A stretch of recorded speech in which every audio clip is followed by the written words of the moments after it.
LeBron, one of the greatest ever, can't give me 25 points? From getting blamed by Chuck for ruining a bet, LeBron, one of the greatest ever, can't get me 25 points, to straight up lying about watching The Godfather. Each movie's 9 hours. What do you want me to do? To getting scolded by a grandma courtside. This is the wild, funny, petty, and downright ridiculous story of LeBron James. We start with a lesson: never trash talk LeBron James unless you enjoy public humiliation. After LeBron signed with the Miami Heat, Orlando's GM Otis Smith tried to get cute. I was surprised he went to Miami. I thought he was more of a competitor. LeBron responded in the most respectful way he knows, by dropping 51 points, 11 rebounds, and 8 assists in a 104-100 win over Smith's Orlando Magic. He was cooking everyone, pull UPS over Hedo Turkoglu, bullying Earl Clark, getting every whistle, while Smith later tried to act calm on camera. If he wants to use that as motivation, that's fine for him. I'm moving on. Right as he said it, LeBron drilled a 3. The basketball gods love timing. Years later, Dylan Brooks thought he'd cracked the code. After Memphis won Game 2, he told reporters, "I don't care. He's old. I poke bears. I don't respect no one till they come and give me 40. So the old man didn't give him 40, he gave him a series. The Lakers beat the Grizzlies in 6, with LeBron averaging 22, 2 points, 11, 2 rebounds, and 2 assists, while Brooks' big moment was getting ejected in Game 3 for a flagrant shot to LeBron's midsection. 18 technicals, 1 flagrant 2, and a first-round exit. Great bear poking. And if you think that was bad, wait until you hear how a random Suns bench player woke up the final boss. During a Lakers-Suns playoff game, someone on Phoenix's bench yelled at LeBron, "We living with that. Shoot that broke-ass shot." LeBron literally stopped, looked back, and said, "What you say?" The entire Suns bench and coaching staff immediately panicked. "Shut up. Leave him alone." Too late. LeBron then went full villain mode, repeatedly backing down P.J. Tucker in the same spot and splashing jumper after jumper. Every shot was all net. Even Suns players like Devin Booker later admitted, "Yeah, we messed up." Then there's Jay Crowder. In the 2021 playoffs, after LeBron had been bullying him in the post, Crowder snapped and yelled, "Don't play with me." LeBron just stared him down and said, "You're trash. You're trash," twice, calm as a judge. Crowder later admitted on a podcast that the deadpan delivery actually cracked him up. The Suns still won the series, but that clip went straight into the Hall of Fame for cold-blooded trash talk. Trash talk wasn't always a one-way street, though. In the late 2000s and early 2010s, Paul Pierce had a whole mental warfare plan: attack LeBron's free throws. On his show, Pierce admitted he would whisper stuff at the line like, "He gonna miss this one, y'all. Just get ready to rebound." Early in LeBron's career, when clutch free throws really were a problem, that little voice on the lane line was always there. Pierce knew exactly where to poke. And then, the poster heard around the internet, Ja Morant baptizing LeBron. In the 2023 playoffs, Game 5 against Memphis,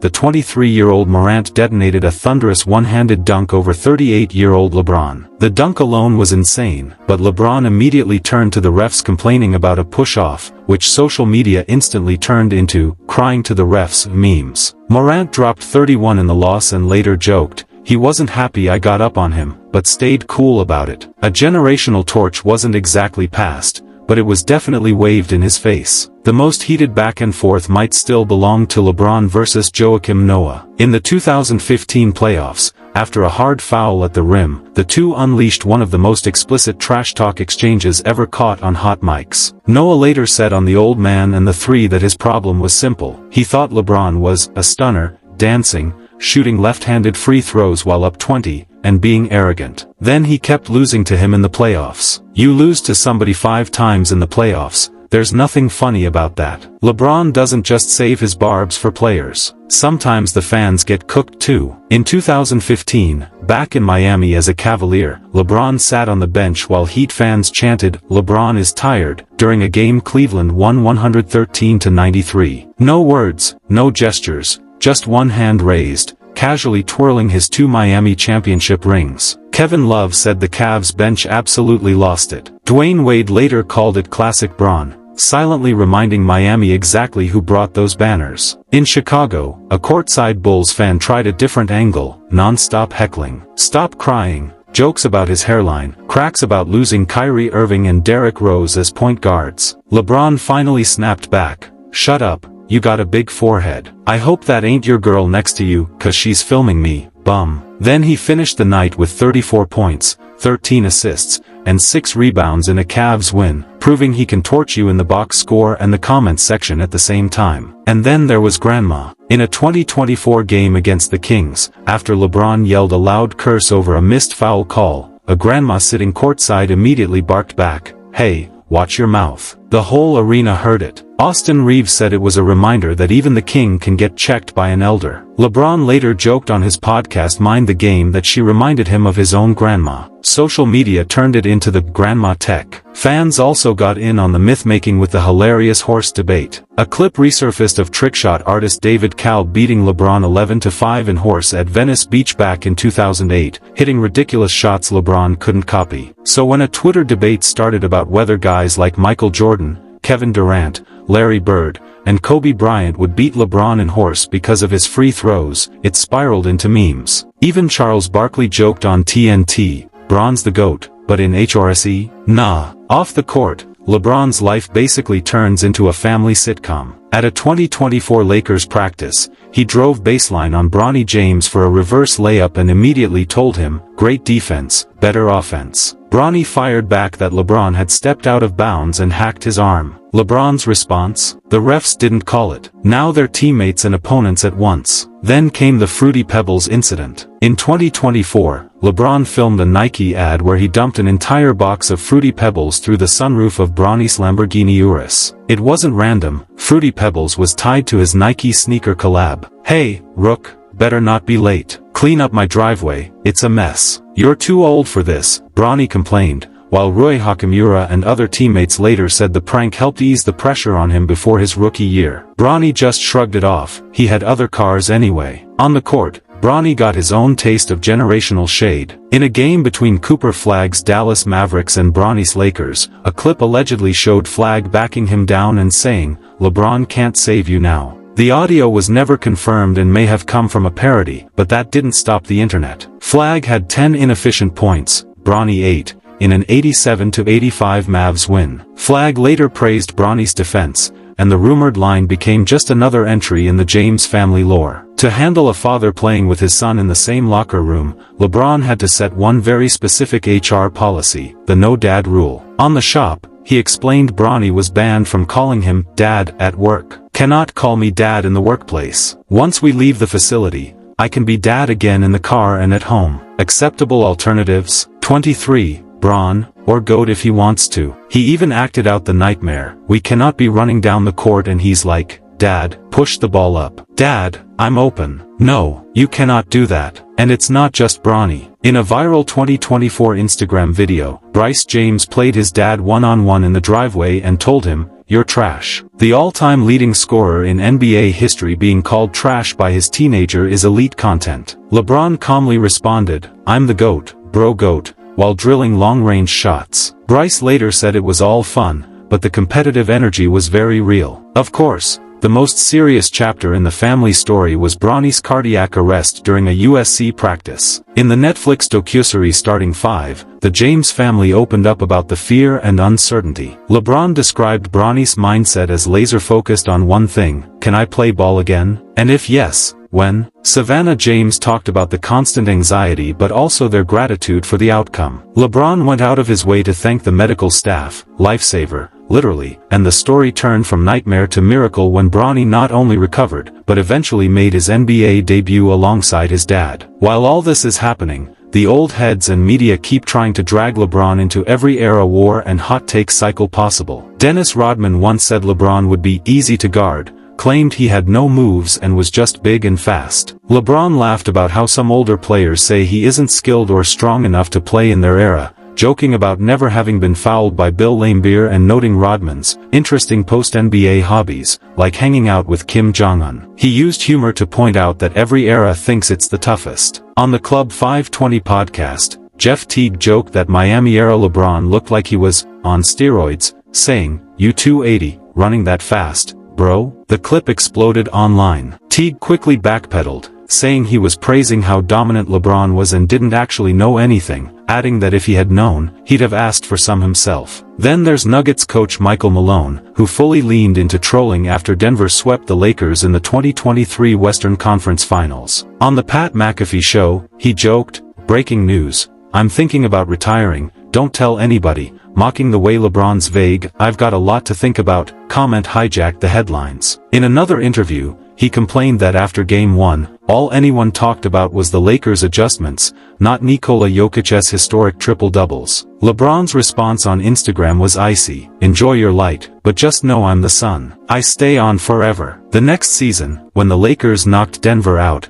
fans called it karmic payback. Even within the media, LeBron has his defenders. On the KG Certified podcast, Paul Pierce tried to argue that LeBron wasn't top 5 in the league anymore. Kevin Garnett absolutely lost it. When Pierce named guys like Luka Doncic, Nikola Jokic, Joel Embiid, Giannis Antetokounmpo, and Jason Tatum, KG still refused to pick any of them over LeBron. He went on a rant about LeBron playing 67,000 minutes at age 38 and still dominating. Respect, Lord. It was pure Garnett, full volume, zero chill. Total respect for LeBron's longevity. Meanwhile, LeBron's once heated rival Draymond Green has turned into one of his loudest advocates. Draymond explained that, back in the day, he was the mad disrespectful young player trying to make a name by going straight at LeBron. What better way to make an impact than to battle it out with LeBron James? Now the two share business interests and a bizarre enemies to allies arc that fans love. On the weirder side of the internet, rapper Kevin Gates posted a viral rant in 2025 complaining about how Savannah looks at LeBron, saying he preferred how those white women look at him. He claimed it hurt him to see that as a man. LeBron and Savannah responded the best way possible, by doing absolutely nothing. They kept sitting courtside,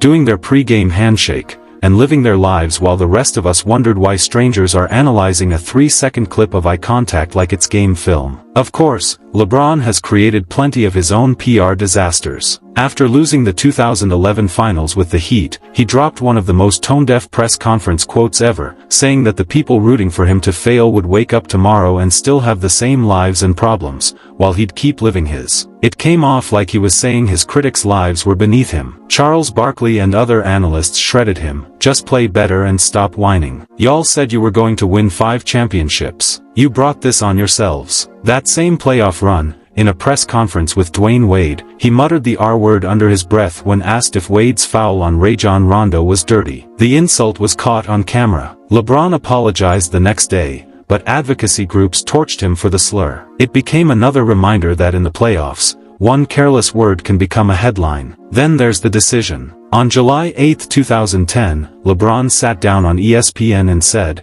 "I'm going to take my talents to South Beach and join the Miami Heat." Jersey burnings in Cleveland, an infamous open letter from the Cavs owner, and a PR firestorm followed. Even though the special raised $2.5 million for the boys and girls clubs, the spectacle overshadowed the charity. Years later, LeBron leaned into the criticism, parodying the decision in commercials and owning the villain era. His most memeable lie might still be his Godfather interview. After claiming he'd watched the trilogy at least 6 times, he was asked for a favorite quote. Suddenly, the man who remembers every play from every game couldn't recall a single line. "Each movie is 9 hours long. What do you want me to do?"